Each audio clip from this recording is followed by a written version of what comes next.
reminder, in order for the double arrow to be true, they need to have the same value, which is they either be both true or both false in order to be true.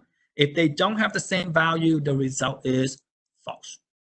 So everybody see that I'm completing my first parenthesis and my second parenthesis.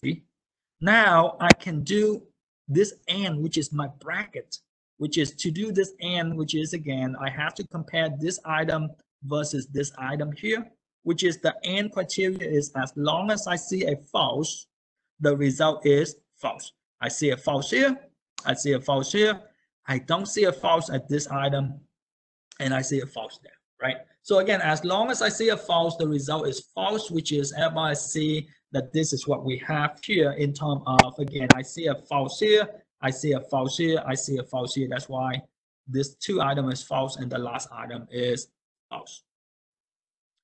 So I'm done with the bracket, ladies and gentlemen. Before I can finish my item, I need to know the last parenthesis, right? So what is the last parenthesis? What am I comparing? Hopefully you guys say that you compare the P or Q.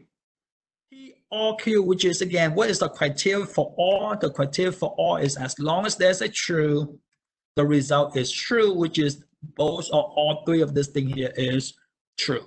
As long as I see a true, doesn't matter which one, as long as I see one of them is true, the result is true, which is in this case, I kind of finish off. Now my statement, as you can see, this is my statement. I run out of room, so I just bring the statement down, which is again, I take the bracket, imply the parenthesis, right? I take whatever in my bracket and imply the last parenthesis, which is again, when does this conditional statement be false? Well, the only time that this conditional statement is false is the first thing is true and the second one is false. None of this thing here, the only third column is the first thing is true, but again, the second one is still true. So that's why all of this thing here is still true, which is looking at this thing here, this is a tautology.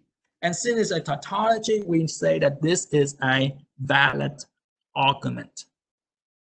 So again, this is your 5-step, which is again, identify your PQ, translate your inlet statement, put in your formula, construct the truth table, and state the conclusion. Is it valid or invalid, right? So looking at this thing here, question with this item here, question with this number 23 here. Because this is the end of chapter 3, ladies and gentlemen. Question with this item. All right. If you don't have question, let's take a look at chapter 2.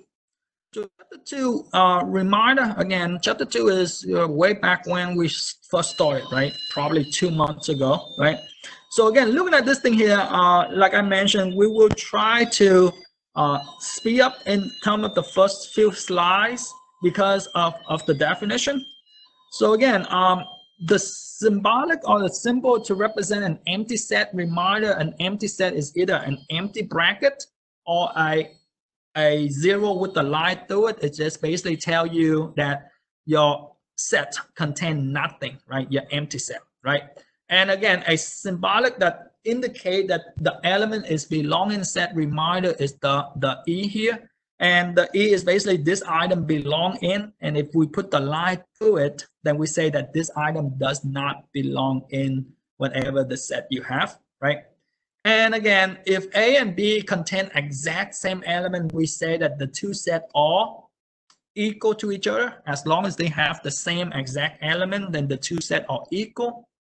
If everything in B, every element in B is also the element in C, we say that B is a subset of C, which is we denote as a underline C here, which is again, reminder, a subset is everything in the first set is in the second set. That's why it's a subset, right?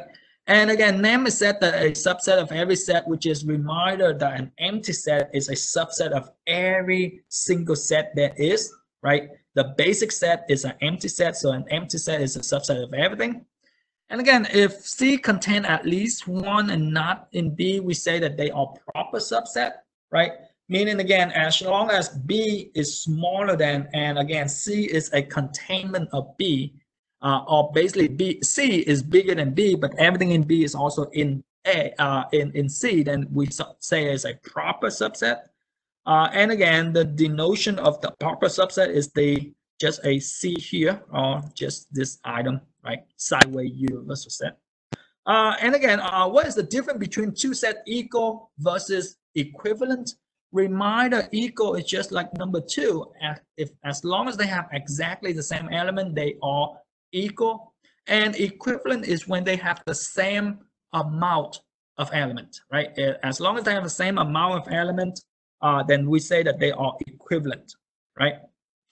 And number 7, can two sets be equal but not equivalent? It's impossible, right? No, it's impossible to have two equal sets but not equivalent. Why? Because in order to be equal, they have to have the same exact element. And if they have the same exact element, they got to have a same number of elements, right? And again, what are we using to consider everything that we use in our study, which is we use a universal set, which is that is our limitation.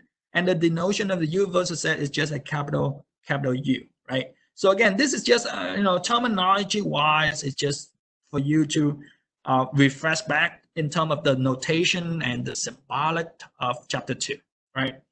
And again, if A is a set, then A prime. What is A prime? Which is we say A prime is the complement of A, which is everything in A.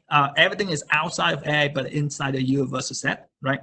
A set contains an element where two sets have a common item, which is this is an intersection, which is where do they overlap, right? Which is the notation for intersection is the upside down U, similar to the word and upside down V, in this case, upside down U, which is A intersection B.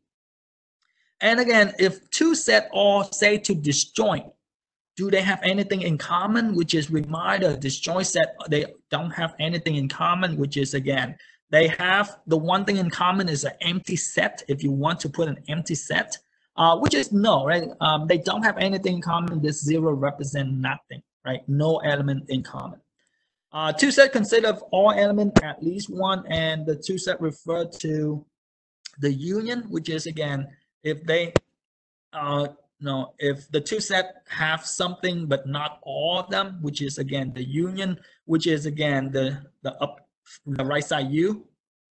And what is n sub A, not n sub A, n open parenthesis A represent, which is reminder, this asks you what is the total number of elements inside set A. And we call this a cardinal number or cardinality, right?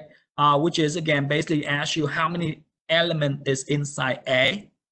And now they ask you determine if this is a true statement or a false statement. 12 is inside a set contain 1, 2, 3, 4, 5 all the way to 15, which is, do you agree that 12 is in that set, which is a true, right?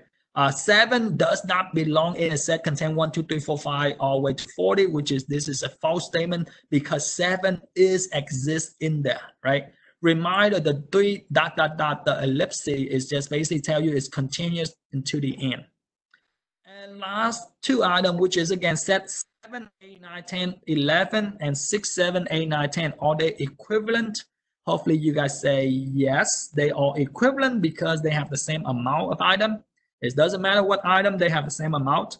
And our set P, Q, or S is equal to Q, S, or P, which is they are equal, right? Reminder, doesn't matter what the order is, as long as they have the same exact element, they are equal.